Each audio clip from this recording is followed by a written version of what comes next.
Hello friends, आप सभी लोगों का आपके अपने चैनल यस जी के लर्निंग पर हार्दिक स्वागत है।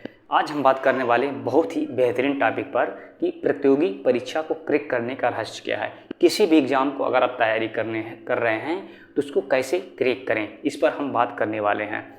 और ये बात मैं अपने एक्सपीरियंस के आधार पर आपके साथ साझा करने वाला हूँ। बात आपको अच्छी ज़रूर लगेगी, पूरा वीडियो ज़रूर देखिए। और आप अगर मेरे चैनल पर पहली बार आए हैं तो प्लीज़ चैनल को सब्सक्राइब कर लीजिए।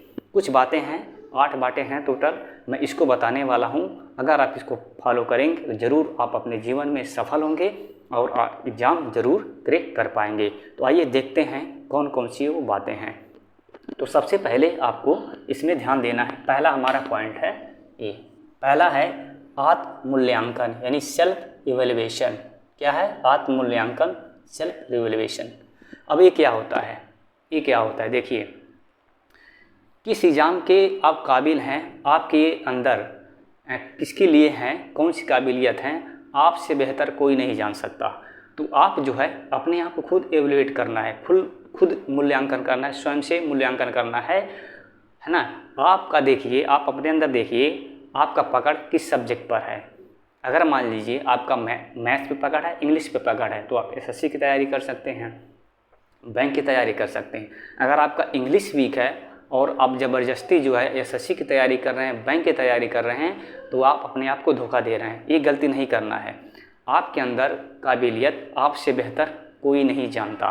तो सबसे पहले आपको क्या करना है, आपको देखना है किस सब्जेक्ट पर कमांड आपका शानदार है, अच्छा है, उसी के अकॉर्डिंग आपको तैयारी करना है। पहला पॉइंट ये आपको ध्यान देना है। बच्चे क्या करते हैं, देखिए कुछ बच्चे दूसरों को देखकर मोटिवेट होते हैं। जैसे हर साल आईएएस का रिजल्ट आता है तो आप देखेंगे किसान का बेटा आईएएस बन गया है ना, वो विकलांग था, दिव्यांग था तो आईएएस बन गया, तो उसको देखकर मोटिवेट होते हैं। तो भाई वो उसकी कैपेसिटी है ना, उसको देखकर आप अपना कैपेसिटी दोगे ना। आपके अंदर क्या क्वालिटी है उसको देखो, उसको देखकर मोटिवेट होगा तो नहीं कुछ हो पाएगा।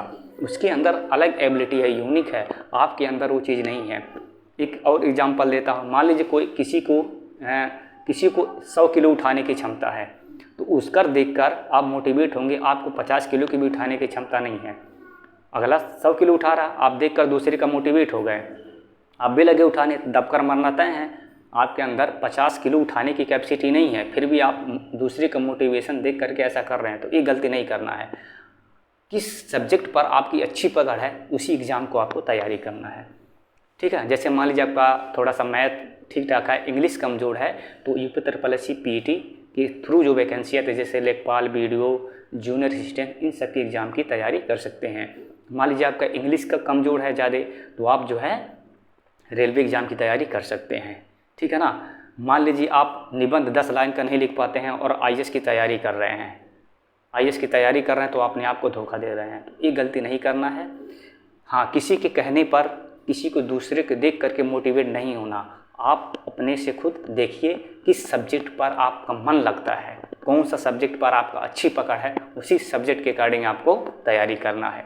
ये हो गया पहला पॉइंट, ठीक है। आई होप ये पहला पॉइंट समझ में आ गया होगा। अब हम बात करते हैं इस पर दूसरा, मानसिक और शारीरिक रूप से तैयार, यानी मेंटली एंड फिजिकली प्रिपेयर आपको होना है।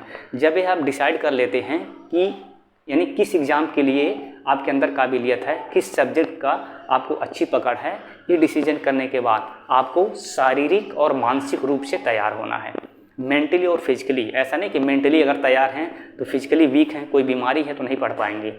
आपको दोनों रूप से तैयार होना है, मेंटली यानी मानसिक रूप से और शारीरिक रूप से, ठीक है ना। मेंटली रूप से तैयार होने के लिए क्या करिए, अपना चाहते हैं आप बॉडी फिट रहे तो सुबह जल्दी उठिए, जाइए रनिंग करिए, एक्सरसाइज करिए, योगा करिए, पूरा दिन आप फ्रेशनेस फीलिंग करेंगे। सुबह जल्दी उठिए और रात को जल्दी सोइए। जब आपका स्वास्थ्य सही रहेगा तभी आप किसी एग्ज़ाम की तैयारी कर पाएंगे, ठीक है ना। ये हो गया दूसरा पॉइंट। तीसरा हम बात कर लेते हैं, जब आप अपने आप को सेल्फ एवेल्युएट कर लिए और मानसिक और शारीरिक रूप से तैयार हो गए, तब आपको देखना है आपका पाठ्यक्रम क्या है, यानी सिलेबस क्या है। जिस भी एग्ज़ाम की तैयारी आप करने जा रहे हैं, आपको उसका सिलेबस, पाठ्यक्रम जरूर पता होना चाहिए। आप जहाँ भी पढ़ते हैं, चाहे स्टडी टेबल पे जहाँ भी अपने रूम में पढ़ते हैं, वहाँ क्या करिए, सामने किसी भी एग्ज़ाम की तैयारी कर रहे हैं उसका पाठ्यक्रम चिपका दीजिए और इसको देखिए, हर एक सब्जेक्ट, हर एक पोर्शन उसी के रिगार्डिंग पढ़ना है। या फिर आप लाइब्रेरी में पढ़ते हैं, जो आपका पाठ्यक्रम है वहाँ चिपका दीजिए, उसी के रिगार्डिंग आपको तैयारी करना है, ठीक है ना। तो तीसरा जो मेन क्या है, आपको सिलेबस एक एक चीज़ पता होना चाहिए, किस टॉपिक से कैसा क्वेश्चन किस टाइप के आते हैं, आपको अच्छे से उसको पढ़ना है, ठीक है ना। चौथा बात यहाँ पे देखिए, चौथा जो है परीक्षा प्रारूप, एग्जाम पैटर्न, ये भी इम्पोर्टेंट है। परीक्षा यानी एग्जाम पैटर्न, जब आपको पाठ्यक्रम पता चल गया तो इसके बाद आपको परीक्षा प्रारूप यानी एग्जाम पैटर्न पता होना चाहिए। पैटर्न मतलब किस सब्जेक्ट से कितने क्वेश्चन आते हैं, उसका लेवल क्या है, किस टाइप के क्वेश्चन आते हैं। एग्ज़ाम जब तक पैटर्न आपको नहीं पता होगा, आप कोई भी एग्ज़ाम अच्छे से नहीं निकाल पाएंगे। तो आपको भली भांत वो भी जहां आप पढ़ते हैं अपने टेबल पे स्टडी रूम में चिपका दीजिए एग्ज़ाम पैटर्न, और उसी के रिगार्डिंग आपको तैयारी करना है, ठीक है। इसके बाद क्या करना है, एग्ज़ाम पैटर्न पता चल गया, आपको अभ्यास और दोहराना यानी प्रैक्टिस एंड रिवीजन करना है, ठीक है ना। ये जो सिलेबस है उसको खूब पढ़िए, जैसे मैथ्स है, परसेंटेज है, डिस्काउंट है, उसको अच्छे से पढ़िए। परसेंटेज ऐसे पढ़िए कि किसी भी टॉपिक किसी भी टाइप के क्वेश्चन पूछ ले, हमें करना ही है हर हाल में। तो ज़्यादा से ज़्यादा आपको प्रैक्टिस करना है और रिवीजन करना है, ठीक है ना। जितना ज़्यादा आप प्रैक्टिस करेंगे, रिवीजन करेंगे, उतना ही निखार आएगा और आपके लक्ष्य के पास आप पहुँच पाएंगे। ये हो गया अभ्यास और ये दोहराना है, आपको ज़्यादा से ज़्यादा प्रैक्टिस करना है और रिवीजन करना है। इसके बाद छठे नंबर पे मॉक टेस्ट। मॉक टेस्ट सबसे पहले आपको क्या करना है, जिस भी एग्ज़ाम की तैयारी करना है, मॉक टेस्ट में सबसे पहले जो PYQ पेपर हुआ है आपको PYQ सॉल्व करना, उससे आपको पता चलेगा, एक आइडिया लगेगा किस टाइप के क्वेश्चन पूछ रहे हैं, कैसे कैसे प्रश्न आ रहे हैं। तो प्रीवियस ईयर उठा लीजिए, आप उसको अच्छे से खूब प्रैक्टिस करिए, खूब सॉल्व करिए और देखिए कि किस टाइप के क्वेश्चन कौन सा सब्जेक्ट से कैसे कैसे आ रहे हैं। मॉक टेस्ट आपको सफलता मतलब स्कोर बढ़ाने का सबसे बेहतरीन तरीका है। उसमें आपका पता लगेगा, पेपर एनालिसिस करेंगे, जब जो मॉक टेस्ट देंगे उसको एनालिसिस करिए, कौन सा सब्जेक्ट हमारा वीक रह गया, किसमें स्ट्रांग है। जब आप मॉक टेस्ट देंगे तभी आपको पता चलेगा, ठीक है ना। आप बात करते हैं सातवां एवॉइड सोशल मीडिया। ये जितने भी सोशल मीडिया है ना, इसके चक्कर में अपना समय स्टूडेंट बर्बाद कर रहे हैं। जैसे आपका फेसबुक हो गया, इंस्टाग्राम हो गया, जितने भी हैं टाइम वेस्टिंग वाले सोशल मीडिया, एक बार आप इंस्टाग्राम में घुसे कई घंटा बर्बाद हो जाता है।